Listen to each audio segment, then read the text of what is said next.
ओम नमः शिवाय। नमस्कार दोस्तों, आज मैं आपको भौम प्रदोष व्रत की संपूर्ण कथा सुनाऊंगी।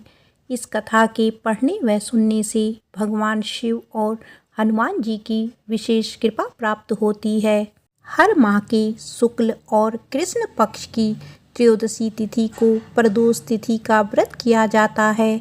प्रदोष व्रत की तिथि जब मंगलवार को आती है तब उसे भौम प्रदोष व्रत के नाम से जाना जाता है।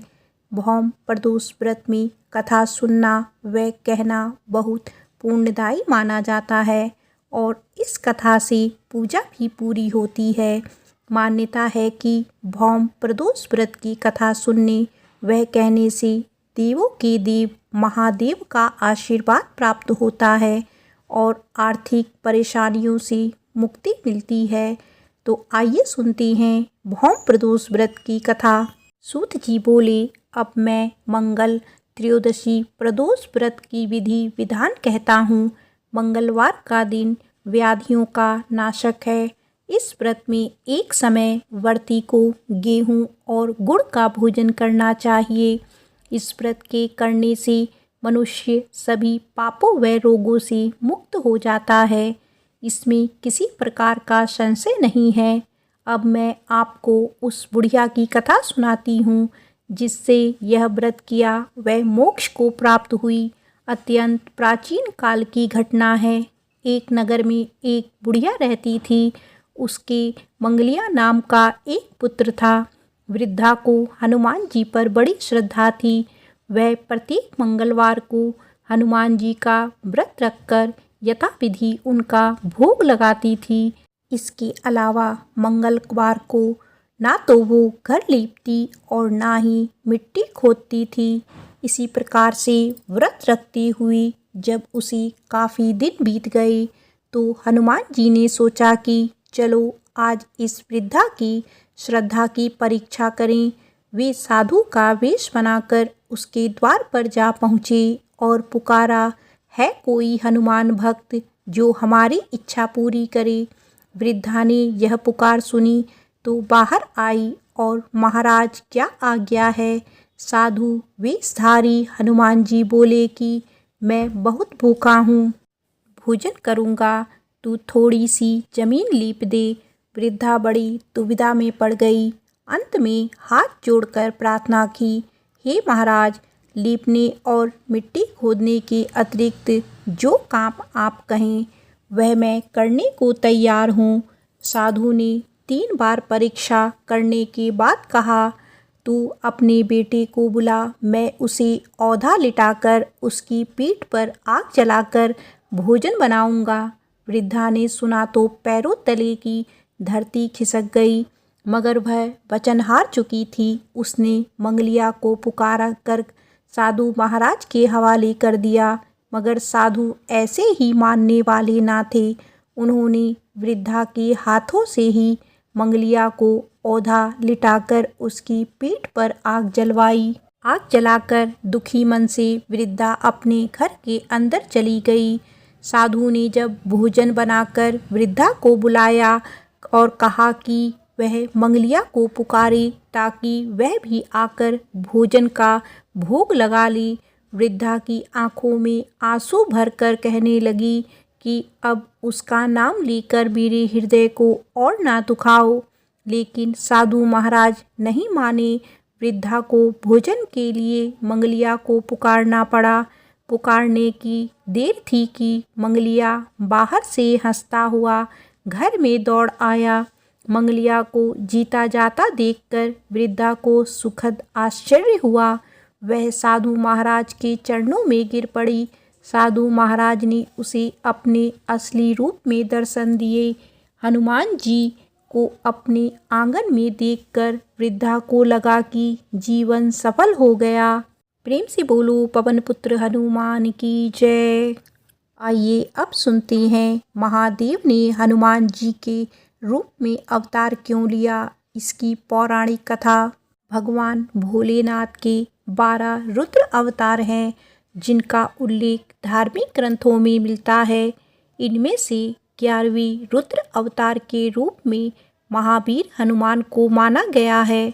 शिव पुराण में भगवान शिव के अनेक अवतारों का विस्तृत वर्णन किया गया है। भगवान शिव ने हनुमान जी का अवतार क्यों लिया, आइए सुनते हैं इसकी पौराणिक कहानी। शिव पुराण के कथा के अनुसार एक बार भगवान विष्णु के मोहिनी रूप से आकर्षित होकर कामदेव की माया में आ गए, जिसे भगवान शिव ने अपना वेह पात कर दिया।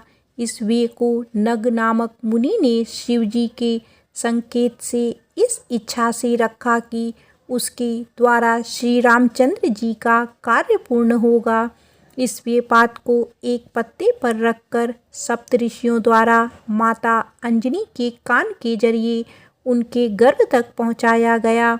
इसके बाद माता अंजनी गर्भवती हुई और उन्होंने हनुमान जी को जन्म दिया, जो बचपन से ही बहुत बलवान, बुद्धिमान और ताकतवर थे। भगवान शिव द्वारा हनुमान का वानर रूप में जन्म लेने का मुख्य कारण था रावण द्वारा भगवान शिव के परम भक्त नंदी का अपमान। ऐसी मान्यता है कि लंकापति रावण भगवान शिव का बहुत बड़ा भक्त था और रावण को उनसे अमर होने का वरदान भी प्राप्त था। लेकिन कहते हैं ना कि हर वरदान का एक तोड़ होता है, वैसे ही रावण के अमर होने के वरदान का तोड़ भगवान शिव को पहले से ही पता था। एक समय की बात है जब रावण ने भगवान शिव की पूर्ण रूप से भक्ति करने के बाद सोचा कि महादेव को उसके साथ लंका में ही रहना चाहिए। महादेव की सेवा का भाव मन में लेकर वह महादेव से मिलने गए। कैलाश के द्वार पर नंदी को देख रावण ने महादेव के साथ नंदी को भी लंका ले जाने का सोचा। उसी समय नंदी ने रावण से पूछा कि रावण इतना स्वार्थी कैसे हो सकता है। यदि रावण भगवान शिव को अपने साथ ले जाएगा तो माता पार्वती और भगवान शिव के भक्त उनके बिना कैसे रहेंगे। नंदी की बातें सुनकर रावण को उस पर अत्यधिक क्रोध आ गया। क्रोध में आकर रावण ने नंदी के बैल रूप को अपमानित किया और उन्हें बंदर जैसा दिखने वाला कहा। बस फिर क्या था, रावण द्वारा अपना अपमान सुन नंदी अपने आपे से बाहर हो गए और उन्होंने रावण को श्राप दे दिया कि रावण का साम्राज्य जल्द ही अस्त व्यस्त हो जाएगा और ऐसा करने वाला और कोई नहीं बल्कि एक वानर यानी एक बंदर होगा। इतना ही नहीं, नंदी के श्राप के अनुसार रावण की मृत्यु का कारण भी एक वानर ही था। ऐसी मान्यता है कि नंदी के इसी श्राप के कारण शिव जी ने हनुमान रूप में जन्म लिया और अपनी पूंछ से रावण की लंका जला दी। इसी के साथ नंदी का श्राप भी पूरा हुआ और शिव जी के हनुमान रूप द्वारा रामचंद्र जी के दास होने का कार्य भी पूर्ण हो गया। भगवान शिव के अनुसार अवतार से हमें यह देखने को मिलता है कि परिस्थिति चाहे जैसी भी हो, इंसान को अपने बल का सही इस्तेमाल करना चाहिए। जिस तरह हनुमान जी ने ईश्वर का अवतार होते हुए भी एक सेवक बनकर अपनी प्रतिष्ठा पर आंचल नहीं आने दी, उसी तरह इंसान को सदैव बड़े पद का लालच त्याग कर सादगी के साथ जीवन जीना चाहिए और हमेशा अपनी प्रतिष्ठा बनाए रखनी चाहिए। हनुमान जी एक दास होने के साथ साथ एक बहुत अच्छे सखा भी थे, जो सदैव अपने मित्र की रक्षा के लिए खड़े रहे। इसी तरह इंसान को भी अपने रिश्तों की सीमाओं को पार किए बिना ही लोगों के साथ अच्छे संबंध बनाकर रखने चाहिए। हनुमान जी और शिव जी के इस संबंध को भले ही बहुत कम लोग जानते हैं, लेकिन इसका महत्व अपने आप में श्रेष्ठ है। प्रेम से बोलो शिव शंकर भगवान की जय, बजरंग बली की जय। आइए अब सुनते हैं प्रदोष व्रत की संपूर्ण कथा। स्कंद पुराण के अनुसार सूत जी कहते हैं कि विदर्भ देश में सत्यव्रत नाम से प्रसिद्ध एक राजा थे। धर्मपूर्वक राज करते हुए उनका बहुत सा समय सुखपूर्वक बीत गया। एक समय साल विदेश के राजाओं ने विदर्भ देश पर आक्रमण कर दिया। उनके बीच भयंकर युद्ध हुआ। दोनों पक्षों की बहुत सी सेनाएं मारी गई, परंतु अंत में विदर्भ देश के राजा भी उनके हाथों मारे गए। विदर्भ राज्य की गर्भवती स्त्री दुखी होकर रात के समय राजभवन से निकलकर वन की ओर चली गई। सुबह होने पर उस रानी ने जलाशय के किनारे एक वृक्ष के नीचे एक सुंदर से पुत्र को जन्म दिया। इसके बाद वह प्यास से व्याकुल होकर जलाशय में पानी पीने गई। इतने में ही एक घड़ियाल ने आकर उसे अपना ग्रास बना लिया। वह बालक पैदा होते ही माता पिता से हीन हो गया। जब वह नवजात शिशु वृक्ष के नीचे पड़ा हुआ जोर जोर से रो रहा था, उसी समय भगवान भोलेनाथ की कृपा से वहाँ पर एक उमा नाम की ब्राह्मणी पहुँची। वह अपने 1 वर्ष के बालक शुचिव्रत को गोद में लिए हुई थी। वह ब्राह्मणी बहुत ही गरीब और विधवा थी। वह भीख मांगकर अपना गुजारा करती थी। उस बालक को रोते हुए देखकर उसने मन ही मन सोचा कि यह तो बड़ी हैरानी की बात है कि यह नवजात शिशु, जिसकी अभी तक नाल भी नहीं कटी है, यहाँ पर पड़ा हुआ है कि माता कहाँ चली गई है। जब वह ब्राह्मणी सोच में डूबी हुई थी, उसी समय वहाँ से एक सन्यासी गुजरे। वह ऐसे जान पड़े थे कि मानो साक्षात शंकर भगवान हो। उन श्रेष्ठ भिक्षु ने उस स्त्री से कहा, हे ब्राह्मणी, तुम इस बालक की रक्षा करो, इससे तुम्हें परम कल्याण की प्राप्ति होगी। इतना कहकर वह दयालु भिक्षु वहाँ से चले गए। उनके जाने के बाद ब्राह्मणी ने उस बालक को लेकर अपने घर की ओर प्रस्थान किया। वह ब्राह्मणी एक चक्र नामक नगर में निवास करती थी। ब्राह्मणी ने उस बालक का अपने बेटे के समान ही पालन पोषण किया और उसका नाम धर्मगुप्त रखा। वह भिक्षा के अन्न से ही अपने पुत्र और राजकुमार दोनों को पालने लगी। एक दिन वह ब्राह्मणी उन दोनों बालकों को साथ लेकर भीख मांगती हुई देव मंदिर में चली गई। उस समय वहाँ पर शार्दुल्य मुनि पधारे हुए थे। शार्दुल्य मुनि को देखकर ब्राह्मणी ने उन्हें प्रणाम करके पूछा, हे ब्राह्मण, एक सन्यासी के कहने पर मैं इस बालक को अपने घर ले आई हूँ। अभी तक मुझे इसके कुल का पता नहीं चला, फिर भी मैं अपने पुत्र की तरह ही इसका पालन पोषण करती हूँ। ज्ञान के नेत्रों से देखकर मुझे बताने की कृपा करें कि यह बालक किस कुल से उत्पन्न हुआ है और इसके माता पिता कौन हैं। तब मुनिवर बोले, यह विदर्भ देश के राजा का पुत्र है। इतना कहकर शार्दुल्य मुनि ने उस बालक के पिता के युद्ध में मारे जाने तथा उसकी माता के ग्रह द्वारा ग्रस्त होने का समाचार पूर्ण रूप से बताया। यह सुनकर ब्राह्मणी को और भी आश्चर्य हुआ।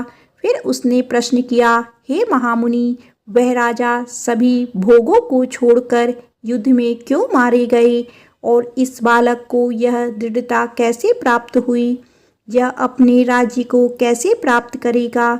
यह तो मेरी पुत्र की तरह भिक्षा के अन्न से ही जीवन निर्वाह करता है।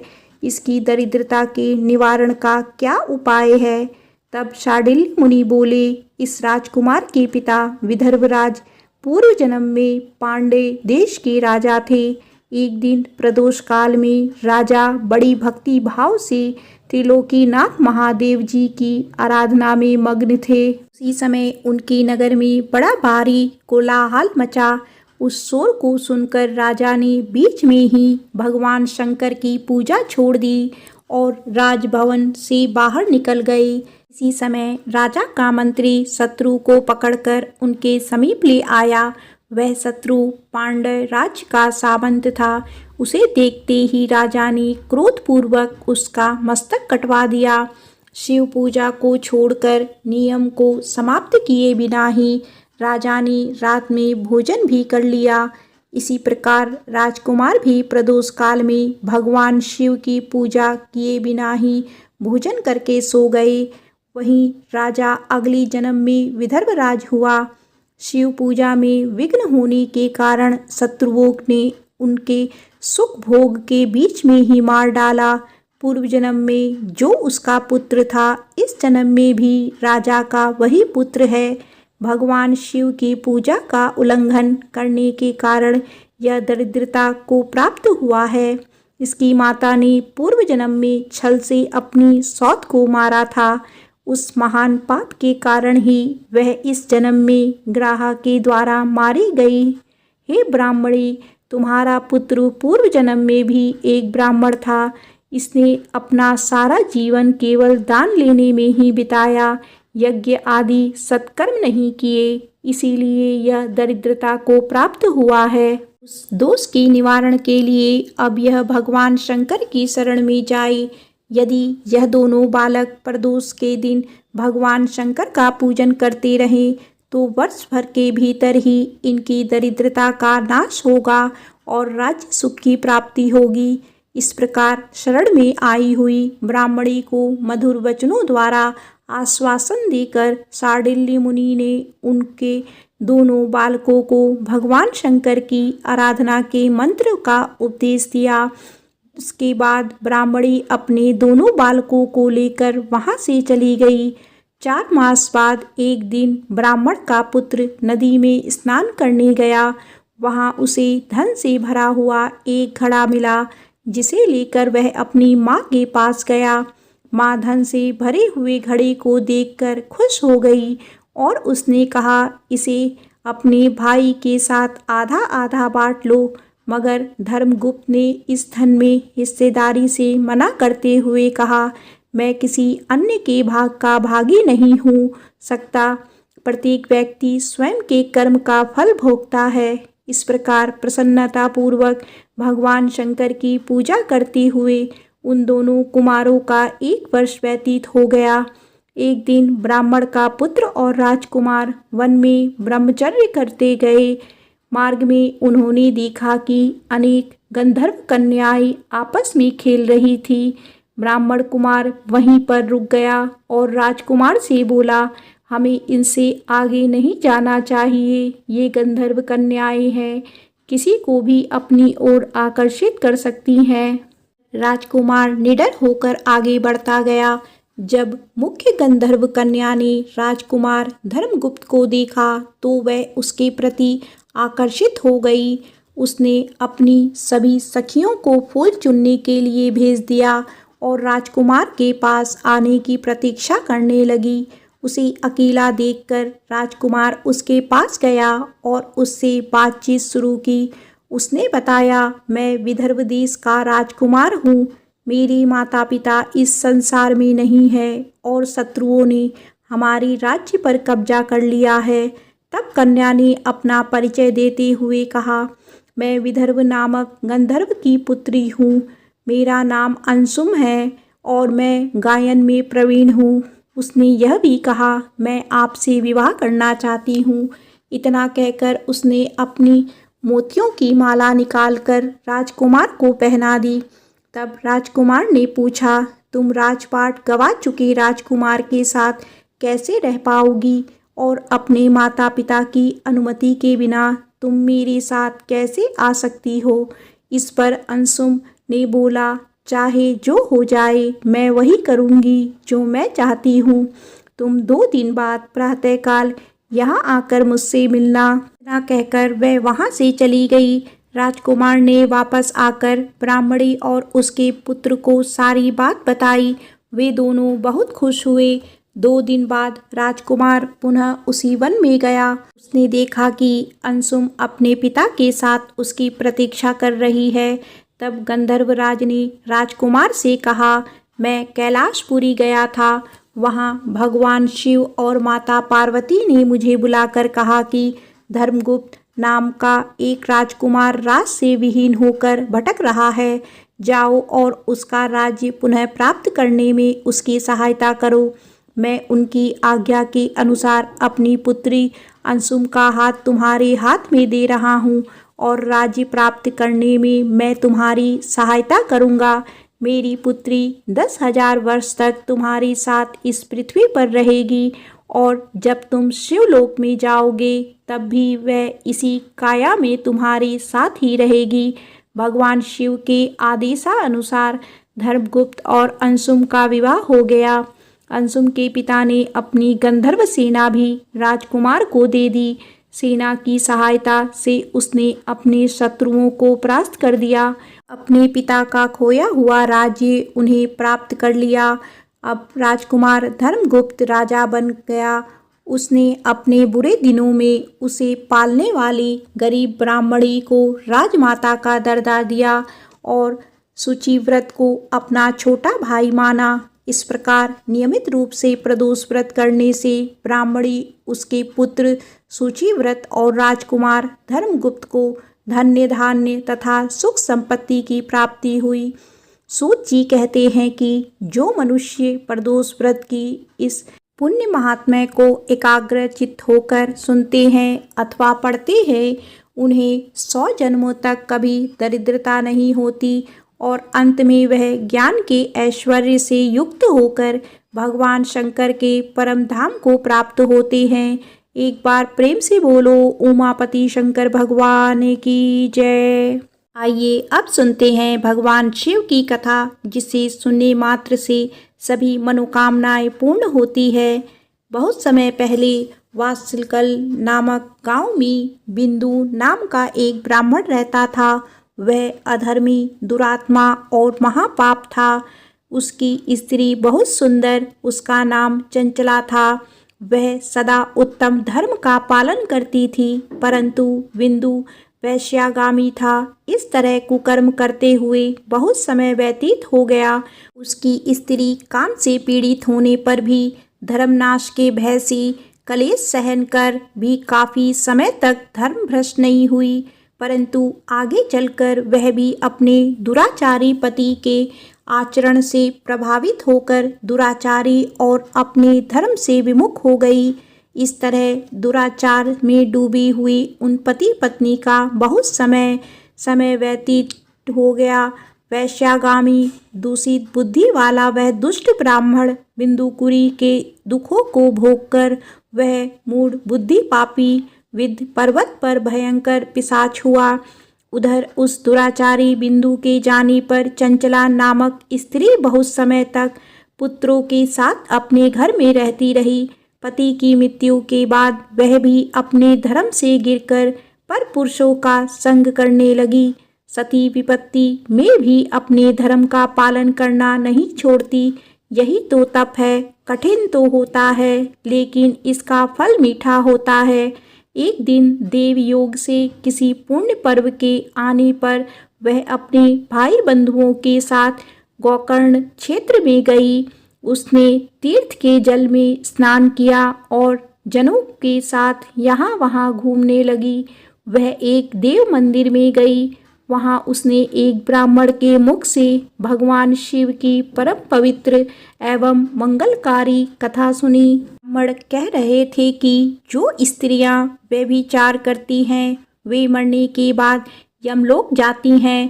तब यमराज के दूत उन्हें तरह तरह से यातनाएं देते हैं। वे उनके कामागर के डंडों से दागते हैं, तप्त लौह के डंडों से उनका संस्कार कराते हैं। यह सारे दंड इतनी वेदना देने वाले होते हैं कि जीव पुकार पुकार कर कहता है कि अब वह ऐसा नहीं करेगा, लेकिन यमदूत उसे छोड़ते नहीं हैं। कर्मों का फल तो सभी को भोगना पड़ता है। देव, ऋषि, मनुष्य सभी इससे बंधे हुए हैं। ब्राह्मण के मुख से यह वैराग्य बढ़ाने वाली कथा सुनकर चंचला भय से व्याकुल हो गई। कथा समाप्त होने पर सभी लोग वहां से चले गए। तब कथा वाचने वाले ब्राह्मण से चंचला ने कहा, हे ब्राह्मण, धर्म को ना जानने के कारण मेरे द्वारा बहुत बड़ा दुराचार हुआ है। स्वामी, मेरे ऊपर कृपा कर मेरा उद्धार कीजिए। आपके प्रवचन को सुनकर मुझे इस संसार से वैराग्य हो गया है। मैं मूढ़चित्त वाली पापिनी को धिक्कार है। मैं निंदा के योग्य हूँ। मैं बुरे विषयों में फंसकर अपने धर्म से विमुख हो गई थी। कौन मुझ जैसी मार्ग में मन लगाने वाली पापिनी का साथ देगा? यमदूत मेरे गले में फंदा डालकर मुझे बांध कर ले जाएंगे और नरक में मेरे शरीर के टुकड़े टुकड़े करेंगे। तब मैं कैसे उन महायातनाओं को सहन कर पाऊंगी? मैं सब प्रकार से नष्ट हो गई हूँ। अभी तक मैं हर तरह से पाप में डूबी रही हूँ। हे ब्राह्मण, आप मेरे गुरु हैं, आप ही मेरे माता पिता हैं। मैं आपके शरण में आई हूँ। मुझ अबला का अब आप उद्धार कीजिए। इस प्रकार विलाप करती हुई चंचला ब्राह्मण देवता के चरणों में गिर पड़ी। तब ब्राह्मण ने उसे कृपा पूर्वक उठाया और इस प्रकार कहा, नारी, तुम सौभाग्यशाली हो जो भगवान शंकर की कृपा से तुमने वैराग्यपूर्ण यह कथा सुनी है और कथा को सुनकर समय से अपनी गलती का एहसास कर लिया है। तुम डरो मत और भगवान शिव की शरण में जाओ। उनकी परम कृपा से तुम्हारी सभी पाप नष्ट हो जाएंगे। मैं तुम्हें भगवान शिव की कथा सहित वह मार्ग बताऊंगा जिसके द्वारा तुम्हें सुख देने वाली उत्तम गति प्राप्त होगी। शिव कथा सुनने से तुम्हारी बुद्धि शुद्ध हो गई है और तुम्हारी पश्चाताप हुआ है तथा मन में वैराग्य उत्पन्न हुआ है। तत्पश्चात ही पाप करने वाले पापियों के लिए सबसे बड़ा प्रायश्चित है। जो मनुष्य अपने कुकर्म के लिए प्रायश्चित नहीं करता वह उत्तम गति को प्राप्त नहीं करता, परंतु जिसे अपने कुकृत्य पर हार्दिक पश्चाताप होता है वह अवश्य ही उत्तम गति का भागीदार होता है। में कोई शक नहीं है, शुद्ध चित्त में ही भगवान शिव और माता पार्वती का वास होता है। वह शुद्ध आत्मा पुरुष सदा शिव के पद को प्राप्त होता है। इस कथा का श्रवण सभी मनुष्यों के लिए कल्याणकारी है, अतः इसकी आराधना और सेवा करनी चाहिए। हे ब्राह्मण पत्नी, तुम अन्य विषयों से अपने मन को हटाकर भगवान शंकर की इस परम पावन कथा को सुनो। इससे तुम चित्त की शुद्धि होगी और तुम्हें मोक्ष की प्राप्ति होगी। जो मनुष्य निर्मल हृदय से भगवान शिव के चरणों का चिंतन करता है उसकी एक ही जन्म में मुक्ति हो जाती है। यह कहकर वे ब्राह्मण चुप हो गए। उनका हृदय करुणा से भर गया। वे ध्यान में मग्न हो गए। ब्राह्मण का यह उपदेश सुनकर चंचला के नेत्रों में आनंद के आंसू छलक आई। वह हर्ष भरे हृदय से ब्राह्मण देवता के चरणों में गिर गई और हाथ जोड़कर बोली, मैं कृतार्थ हो गई। हे ब्राह्मण, शिव भक्तों में श्रेष्ठ स्वामी आप धन्य हैं। आप परमार्थदर्शी हैं और सदा परोपकार में लगे रहते हैं। साधु, मैं नरक के समुद्र में गिरी रही हूँ, कृपा करके मेरा उद्धार कीजिए। जिस पौराणिक और अमृत के समान कथा की बात आपने की है उसे सुनकर ही मेरे मन में वैराग्य उत्पन्न हुआ है। इस अमृतम कथा को सुनने के लिए मेरे मन में बड़ी श्रद्धा हो रही है। कृपया आप मुझे उसे सुनाएं। सुनने की इच्छा मन में लिए हुई चंचला उस ब्राह्मण देवता की सेवा में वहीं रहने लगी। उस गोकर्ण नामक महाक्षेत्र में उन महान ब्राह्मण देवता के मुख से चंचला भगवान शिव की भक्ति, ज्ञान और वैराग्य बढ़ाने लगी और मुक्ति देने वाली परम उत्तम कथा सुनकर कृतार्थ हुई। उसका चित्त शुद्ध हो गया। वह अपने हृदय में शिव के सगुण रूप का चिंतन करने लगी। वह सदैव शिव सच्चिदानंदमय स्वरूप का स्मरण करती थी। इसके बाद अपना समय पूर्ण होने पर चंचला ने बिना किसी कष्ट के अपना शरीर त्याग दिया। उसे लेने के लिए एक दिव्य विमान वहां पहुंचा। यह विमान शोभा साधनों से सजा हुआ था और शिवगणों से सुशोभित था। चंचला विमान से शिवपुरी पहुंची। उसके सारे पाप धुल गए। वह दिव्य रूप धारणी दिव्यांगना हो गई थी। वह गौरांग देवी मस्तक पर अर्धचंद्र का मुकुट और अन्य दिव्य आभूषण पहने शिवपुरी में पहुंची। वहां उसने सनातन देवता त्रिनेत्रधारी महादेव शिव को देखा। ये देवता उनकी सेवा में भक्ति भाव से उपस्थित थे। उनकी अंग क्रांति करोड़ों सूर्य के समान प्रकाशित हो रही थी। 5 मुख और हर मुख में 3-3 नेत्र थे। मस्तक पर अर्धचंद्र आकार मुकुट शोभायमान हो रहा था। कंठ में नील चिन्ह के उनके साथ में देवी गौरी विराजमान थी, जो विद्युत पुंज के समान प्रकाशित हो रही थी। महादेव जी की क्रांति कपूर के समान गौर थी। उनके शरीर पर श्वेत वस्त्र थे तथा शरीर श्वेत भस्म से युक्त था। इस प्रकार भगवान शिव के परम उज्ज्वल रूप के दर्शन कर चंचला बहुत प्रसन्न हुई। उसने भगवान शिव को बारंबार प्रणाम किया और हाथ जोड़कर प्रेम, आनंद और संतोष से युक्त होकर विनती भाव से खड़ी हो गई। उनके नेत्रों से आनंद के आंसुओं की धारा बहने लगी। भगवान शंकर और भगवती गौरी उमा ने करुणा के साथ सौम्य दृष्टि से देखकर चंचला को अपने पास बुलाया। गौरी उमा ने उसे प्रेम पूर्वक अपनी सखी बना लिया। चंचला सुखपूर्वक भगवान शिव के धाम में उमा देवी की सखी के रूप में निवास करने लगी। एक दिन चंचला आनंद में मग्न उमा देवी के पास गई और दोनों हाथ जोड़कर उनकी इस स्तुति को करने लगी। हे गिरिजाराज नंदिनी स्कंद माता उमा, आप सभी मनुष्यों एवं देवताओं द्वारा पूजित तथा समस्त सुखों को देने वाली हैं। आप शंभु प्रिया हैं। आप ही सगुणा और निर्गुणा हैं। हे सचीना आनंद स्वरूपा, आप ही प्रकृति की पोषक हैं। हे माता, आप ही संसार की सृष्टि, पालन और संहार करने वाली हैं। इस प्रकार सद्गति प्राप्त चंचला देवी की स्तुति कर शांत हो गई। उनकी आंखों में प्रेम के आंसू उमड़ आए। तब शंकर प्रिया भक्त वत्सला उमा देवी ने बड़े प्रेम से चंचला को चुप कराते हुए कहा, सखी चंचला, मैं तुम्हारी इस स्तुति से प्रसन्न हूँ। बोलो क्या वर मांगती हो। तब चंचला बोली, हे गिरिजा राजकुमारी, मेरे पति बिंदु इस समय कहाँ हैं? उनकी स्थिति कैसी है, मुझे बताइए और कुछ उपाय कीजिए ताकि हम फिर से मिल सकें। हे महादेवी, मेरे पति एक शूद्र जाति वैश्या के प्रति आसक्त थे और पाप में ही डूबे रहते थे। गिरिजाराज बोली, बेटी, तुम्हारा पति बिंदु पापी था। उसका अंत बड़ा भयानक हुआ। हत्या का उपभोग करने के कारण वह मूर्ख नरक में अनेक वर्षों तक अनेक प्रकार के दुख भोग रहा है।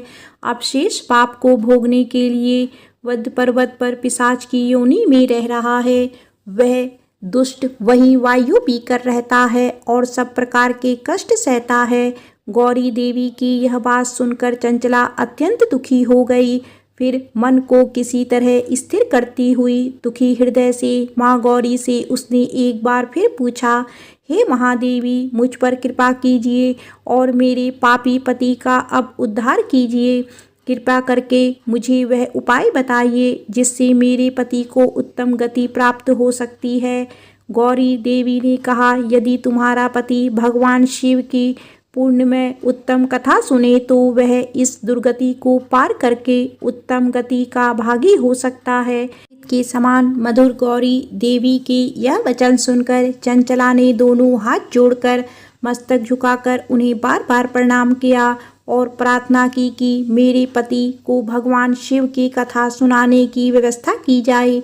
ब्राह्मण पत्नी चंचला के बार बार प्रार्थना करने पर शिवप्रिया गौरी देवी ने भगवान शिव की महिमा का गान करने वाली गंधर्वराज तुमरो को बुलाकर कहा, तुमरो, तुम्हारी भगवान शिव में प्रीति है।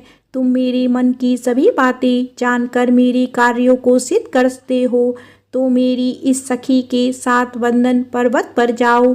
वहाँ एक महाघोर और भयंकर पिशाच रहता है। पूर्व जन्म में वह पिशाच बिंदुकुरी हो गया था। वह स्नान संध्या आदि नित्य कर्म छोड़कर अपवित्र रहने लगा। क्रोध के कारण उसकी बुद्धि भ्रष्ट हो गई थी। दर्जनों से उसकी मित्रता तथा सज्जनों से द्वेष बढ़ गया था। अस्त्र शस्त्र से हिंसा करता, लोगों को सताता और उनके घरों में आग लगाता देता था। चांडाल से दोस्ती करता और वह रोज वैश्या के पास जाता था। पत्नी को त्याग कर दुष्ट लोगों से दोस्ती कर उन्हीं के संपर्क में रहता था वह मृत्यु तक दुराचार में फंसा रहा। मृत्यु के बाद उसे पापियों के भोग स्थान यमपुरी में ले गए। वहाँ घोर नरक को सहकर इस समय वह विंध्य पर्वत पर पिशाच बनकर रह रहा है और पापों का फल भोग रहा है। तुम उसके सामने परम पुण्य पापों का नाश करने वाली भगवान शिव की दिव्य कथा का प्रवचन करो। इस कथा के सुनने से उसका हृदय सभी पापों से मुक्त होकर शुद्ध हो जाएगा और वह प्रेत योनि से मुक्त हो जाएगा। दुर्गति से मुक्त होने पर उस बिंदु नामक पिशाच को तुम विमान पर बिठाकर भगवान शिव के पास ले आना। माँ उमा का आदेश पाकर गंधर्वराज तुमर प्रसन्नता पूर्वक अपने भाग्य की सराहना करते हुए चंचला को साथ लेकर विमान से पिशाच के निवास स्थान विंध्य पर्वत पर गया। वहां पहुंचकर उसने विशाल आकृति वाले पिशाच को देखा। उसका शरीर विशाल था, उसकी ठोड़ी बड़ी थी। वह कभी हंसता, कभी रोता, कभी उछलता था। महाबली तुमर ने बिंदुकरी के पश्चात तुमर ने कथावाचक के लिए स्थान तलाश कर मंडप की रचना की। शीघ्र ही इस बात का पता लोगों को चल गया कि एक पिशाच के उद्धार हेतु देवी पार्वती की आज्ञा से तुमर भगवान शिव की कथा सुनाने वंदन पर्वत पर आया है। कथा को सुनने के लोभ से बहुत से देवर्ष वहां पहुंच गए। सभी को आदर पूर्वक स्थान दिया गया। पिशाच बिंदु को आसन पर बिठाया गया और तब तुमर ने परम उत्तम भगवान शिव की अमृत कथा का गान शुरू किया, जिसे सभी श्रोता कृतार्थ हो गए। परम पुण्य कथा को सुनकर पिशाच सभी पापों से मुक्त हो गया और उसने पिशाच शरीर का त्याग कर दिया। शीघ्र ही उसका रूप दिव्य हो गया। उसका शरीर गौर वर्ण का हो गया। शरीर पर श्वेत वस्त्र और पुरुषों के आभूषण आ गए। इस प्रकार दिव्य देहधारी होकर बिंदु अपनी पत्नी चंचला के साथ स्वयं भी भगवान शिव का गुणगान करने लगा। उसे दिव्य रूप में देखकर सभी को बहुत आश्चर्य हुआ।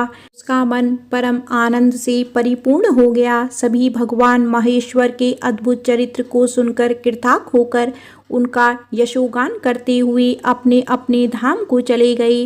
बिंदु अपनी पत्नी चंचला के साथ विमान में बैठकर शिवपुरी की ओर चल दिया। महेश्वर के गुणों का गान करता हुआ बिंदु अपनी पत्नी चंचला और तुमर के साथ शीघ्र ही शिवधाम पहुंच गया। भगवान शिव और देवी पार्वती ने उसे अपना पार्षद बना लिया। दोनों पति पत्नी सुखपूर्वक भगवान महेश्वर एवं देवी गौरी के श्री चरणों में अविचल निवास पाकर धन्य हो गए। एक बार प्रेम से बोलो उमापति शंकर भगवान की जय।